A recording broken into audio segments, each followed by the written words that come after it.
Wala ka bang napapansin sa iyong mga kapaligiran?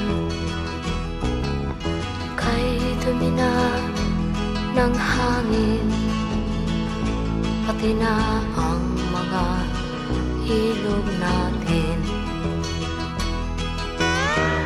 Hindi nga masama ang pag-unlad at malayo-layo na rin ang ating narating. Ngunit masdan mo ang tubig sa dagat, dati kulay asul, ngayon'y naging itim.